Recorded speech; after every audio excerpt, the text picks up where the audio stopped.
Од денеска започнува првата фаза од отворање на грчкиот туризам, но само за посетители од одредени земји и само кон Атинскиот и Солунскиот аеродром, додека пак во втората фаза на 1 јули ќе бидат укинати сите забрани и рестрикции и ќе бидат отворени сите аеродроми во Грција, како и дел од копнените граници со Северна Македонија и Албанија.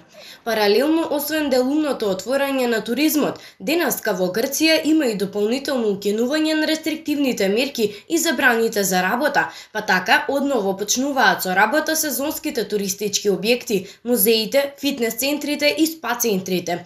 Освен што земјите што се на листата на Европската организација за безбедно воздухопловство, од денеска дозволени се и летови од и кон Италија, Шпанија и Холандија, а забраната продолжува да важи за Северна Македонија, Албанија, Турција и Велика Британија.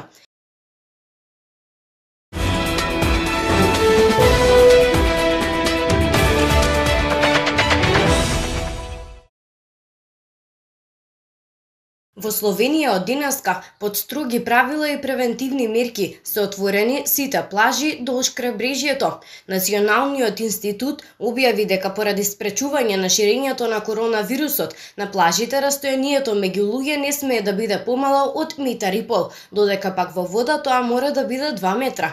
Исто така во вода не смее да има групирање на луѓе повеќе од двајца доколку тие не се дел од исто семејство или пак од исто домаќинство. Доколку гостите сакаат додат во тоалет, тоа мора да го прават исклучиво носејќи заштитни маски, а внатрешните делови на угостителските објекти на плажите ќе мораат целосно и редовно да се дезинфицираат.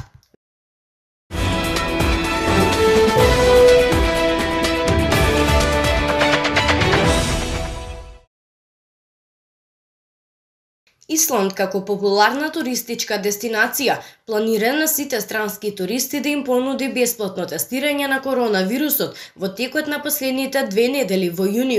Исландската влада неодамна најави дека патниците во Исланд од 15 јуни по влегување во земјата ќе треба да изберат дали ќе направат тест за корона или пак да одат во 14-дневен карантин.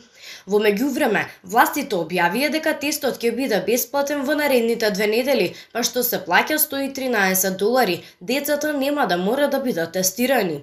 Исланд првично ќе мора да тестира 500 туристи на ден, но за неколку недели се очекува бројката да се зголеми на 4000 тестови дневно.